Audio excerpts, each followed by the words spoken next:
If you talk about the quadratic sequence identify, सबसे पहले तो आपने क्या करना होता है, क्वाड्रेटिक सीक्वेंस को आइडेंटिफाई करना होता है। हाउ डू यू आइडेंटिफाई कि मेरी गिवन सीक्वेंस क्वाड्रेटिक है? इसमें आपने ये देखना है, find out the first difference which will not be same. ठीक है, ये सेम नहीं होगा।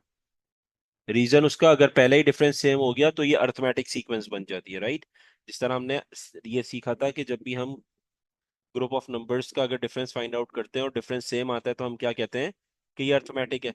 ठीक है, इसीलिए हमारे पास क्वाड्रेटिक में फर्स्ट डिफरेंस सेम नहीं होता, which will not be same, ये सेम नहीं होगा। अब बात करते हैं आपके पास नेक्स्ट स्टेप की। फिर आप क्या काम करोगे अगर ये सेम नहीं होगा? Now find the second difference. Second difference आप फाइंड आउट करोगे विच विल बी सेम, जो सेम होगा। जब सेकंड डिफरेंस सेम आ जाएगा तो आपको ये आइडेंटिफाई हो गया कि ये मेरे पास क्वाड्रेटिक सीक्वेंस है।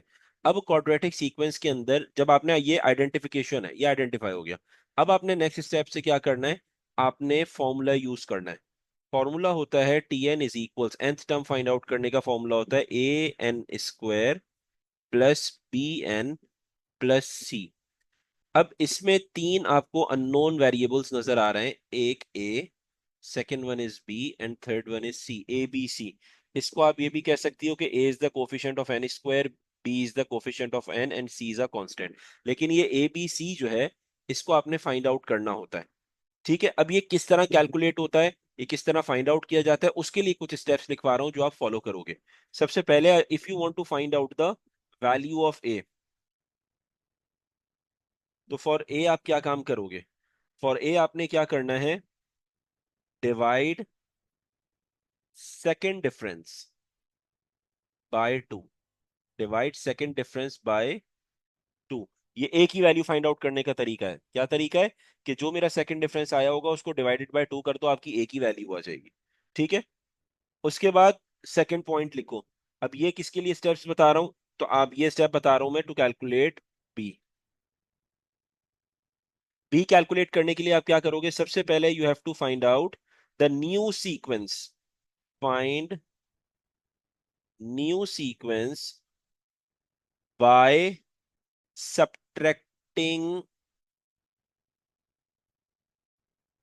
A N square from original sequence, यानी जो गिवन क्वेश्चन में सीक्वेंस है। पहला स्टेप क्या होगा बी कैलकुलेट करने के लिए, find the new sequence. New sequence आपने फाइंड आउट करनी है, कैसे करोगे? By subtracting A N square from the original sequence. जो भी ओरिजिनल सीक्वेंस है उसमें से ए एन स्क्वायर को सब्ट्रैक्ट करते चले जाओ।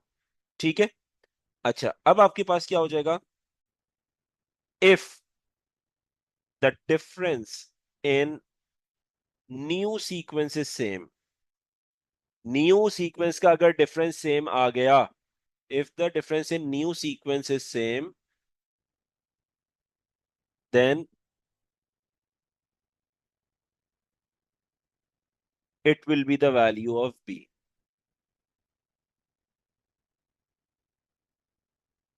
क्योंकि वो सेम ही डिफरेंस है मेरे पास न्यू सीक्वेंस का, तो वही आपके पास b की वैल्यू हो जाएगी।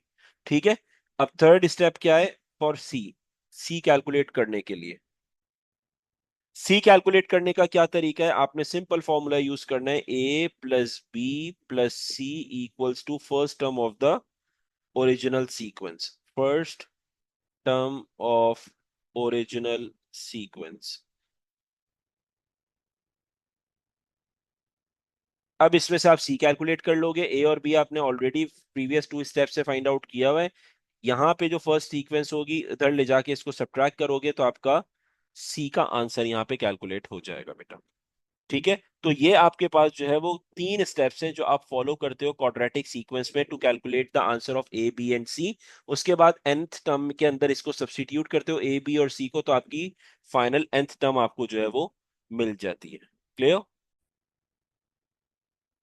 सबसे पहले तो हमने ये सीखा था कि जब भी हमने कोई भी सीक्वेंस गिवन होती है तो हम आइडेंटिफाई करते हैं कौन सी टाइप की सीक्वेंस है। तो हम ये सबसे पहले देखते हैं क्या ये क्वाड्रेटिक है या नहीं, और क्वाड्रेटिक को फाइंड आउट करने के लिए हमने क्या कहा है कि पहले आप चेक करो कि जो इनका सेकंड डिफरेंस है वो बराबर होना चाहिए। तो मेरे पास सीक्वेंस लिख लो 2, 5, 10 एंड 17। पहले क्या काम करो, दोनों को आपस में सब्ट्रैक्ट करो, इन दोनों को माइनस करो। 5 - 2 will give you 3, 10 - 5 will give me 5, and 17 - 12 will give me 7। तो फर्स्ट ये कहलाता है फर्स्ट डिफरेंस। ये जो आया 3, 5, 7, ये क्या कहलाता है? First difference. अब इसी का मुझे सेकंड डिफरेंस कैलकुलेट करना है। वो सेकंड डिफरेंस कैसे कैलकुलेट होगा? वो होगा इन दोनों का सब्ट्रैक्शन, 3 और 5। 3 और 5 इन दोनों को सब्ट्रैक्ट करो। 5 - 3 क्या हो जाएगा? 2। और 7 - 5 क्या हो जाएगा? 2। अब आप आंसर देख रहे हो कि मेरे पास यहाँ पे 2 और 2 आ गया, यानी जो डिफरेंस है वो बराबर आ गया। कौन सा डिफरेंस बराबर आया है? Second difference. ये कहलाता है second difference. This is your second difference, this is your first difference. ये पूरा, ये पूरा फर्स्ट डिफरेंस कहलाता है, और ये पूरा जो है वो सेकंड डिफरेंस कहलाता है। अब मेरा सेकंड डिफरेंस जो है वो बराबर आ गया, विच मेक श्योर्स कि ये वाली जो मेरे पास सीक्वेंस है वो कौन सी है? क्वाड्रेटिक सीक्वेंस है। अब आपने फॉर्मूला यूज करना है और ए बी सी की वैल्यू कैलकुलेट करनी है। फॉर्मूला मेरे पास क्या है? फॉर्मूला ये कहता है भाई T N is equals A N square plus B N plus C. अब यहां पे आपने तीन वेरिएबल फाइंड आउट करने हैं, ए बी और सी।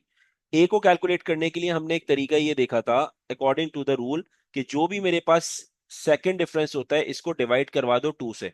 तो मेरा यहाँ पे सेकंड डिफरेंस क्या आया है? सेकंड डिफरेंस यहाँ पे क्या है? 2 है मेरा सेकंड डिफरेंस। तो ए कैलकुलेट करने के लिए क्या काम करोगे? 2 यानी सेकंड डिफरेंस को डिवाइड करवाया 2 से। अच्छा, सेकंड डिफरेंस मेरा कुछ भी आए, चाहे 3 आए, 4 आए, 10 आए, 12 आए, कुछ भी आए, हमेशा किससे डिवाइड करवाओगे? 2 से डिवाइड करवाओगे। ऐसा नहीं है कि डिनोमिनेटर चेंज होगा, इट विल रिमेन कांस्टेंट। ठीक है। तो ये कैंसिल हुआ, तो मेरा जो है वो ए की वैल्यू क्या आ गई? 1 आ गई। ये डायरेक्ट कैलकुलेट हो गया। अब जो सेकंड पार्ट है, ये ए की वैल्यू मेरी कैलकुलेट हो गई। सेकंड पार्ट मेरे पास यहां पर क्या है? बी फाइंड आउट करना है। बी ये कहता है कि मेरे पास सबसे पहले न्यू सीक्वेंस बनाओ। सही है। अब न्यू सीक्वेंस हवा में तो बनेगी नहीं, इसे कैसे कैलकुलेट करोगे? ओरिजिनल सीक्वेंस में से ए एन स्क्वायर को माइनस करो। सही है। तो मैं आपके सामने ओरिजिनल सीक्वेंस लिख रहा हूं। ओरिजिनल सीक्वेंस थी, पहला नंबर था 2, फिर था 5, फिर था 10, और फिर था 17 एंड सो ऑन। ये ओरिजिनल सीक्वेंस है। इसमें से सब्ट्रैक्ट करना है। क्या सब्ट्रैक्ट करना है? A N square. A N square क्या करना है? इसमें से सब्ट्रैक्ट करना है, लाइक दिस, और इस तरह डॉट डॉट डॉट। अब यहां पे मेरे पास 2 माइनस ए की वैल्यू क्या रखोगे? 1। अब क्वेश्चन अराइज होता है एन की वैल्यू क्या रखेंगे? तो एन हमेशा पोजीशन को डिफाइन करता है। तो ये मेरे पास कौन से पोजीशन पे? First position. ये किस पोजीशन पे? Second position. ये किस पोजीशन पे? Third position. ये कौन सी पोजीशन पे? फोर्थ पोजीशन पे वैल्यू है। तो एन की जगह 1, 2, 3, 4 सब्सटीट्यूट करोगे, तो ये हो जाएगा 1 का square. Then we have 5 minus A की जगह क्या आ जाएगा? 1, और एन की जगह क्या आएगा? 2 का स्क्वायर।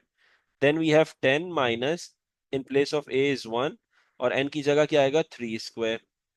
देन आपके पास 17 माइनस 1, और एन की जगह क्या आएगा? 4 स्क्वायर।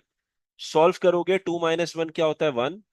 उसके बाद 5 - 4, क्योंकि 2 का स्क्वायर 4 होता है, 5 - 4 will give you 1 again. Then 3 का स्क्वायर क्या होता है? 9, so 10 - 9 will give you 1, and 4 square is 16, 17 - 16 will give you again 1। तो यहां पे जब मैंने फाइनल अपना चेक किया, तो मेरे पास यहां पे क्या आंसर आ रहा है?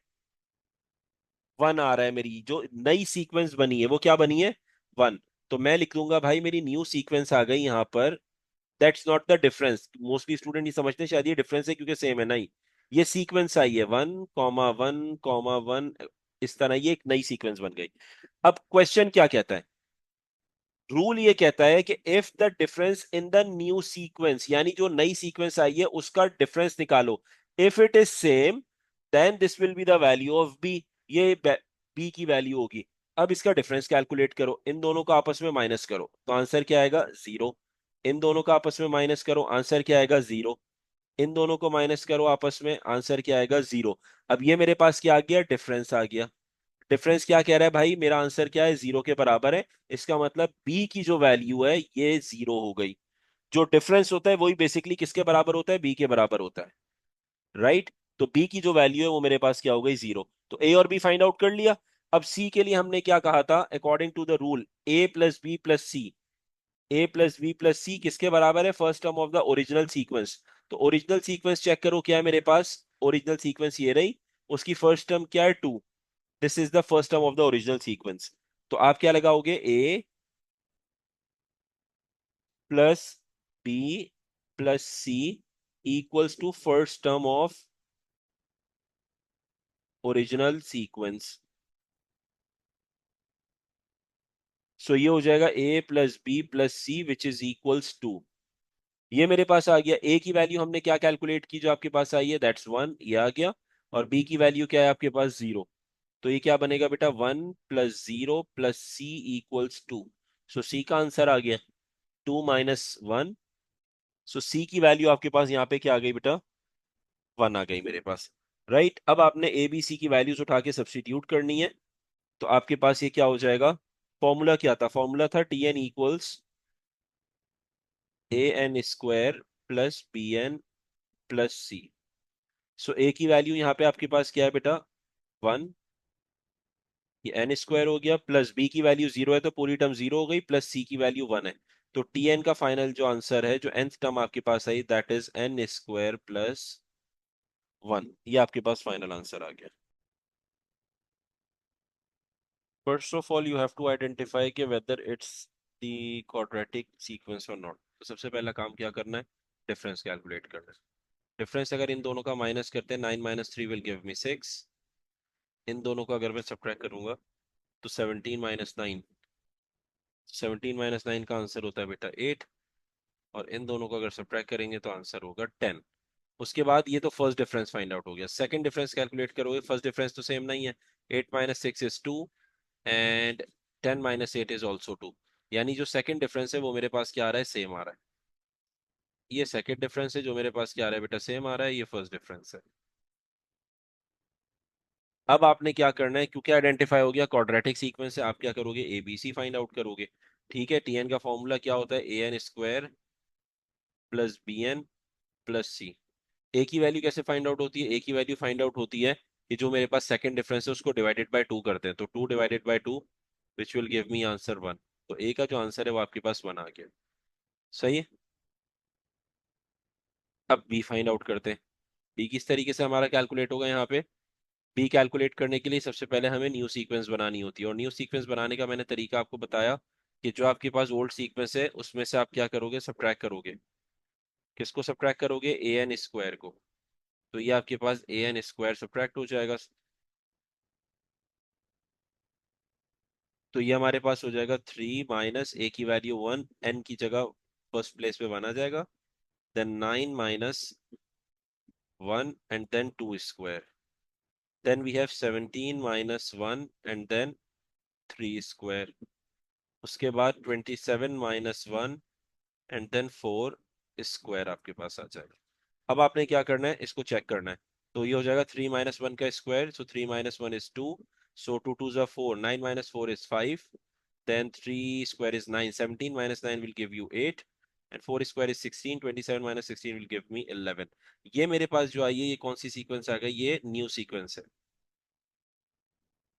ये न्यू सीक्वेंस आ गई। अब हमारे पास 2 5 8 एंड 11। न्यू सीक्वेंस आपके पास क्या हो गई बेटा? 2 5 8 एंड 11 एंड सो ऑन। अब आपने क्या करना है? इनका डिफरेंस फाइंड आउट करना है। तो डिफरेंस इसका किस तरीके से निकालोगे? दोनों को सब्ट्रैक्ट करोगे। 5 minus 2 will give me 3, 8 minus 5 will give me 3 and 11 minus 8 will give me 3। यानी कॉमन डिफरेंस सेम आ रहा है। So if the difference is same, that's the value of b as well. तो b की value भी ये क्या हो जाएगी? 3 हो जाएगी। c कैलकुलेट करने के लिए हमने क्या सीखा था? a plus B plus C which is equal to the first term of the original sequence. तो ओरिजिनल सीक्वेंस यहाँ पे क्या थी? 3 है मेरे पास। तो a plus B plus C equals 3 हो जाएगा। ठीक है, a की वैल्यू आपने क्या फाइंड आउट की? दैट्स 1। और b की वैल्यू क्या है? 3 है। तो ये हो जाएगा हमारे पास C इज इक्वल्स।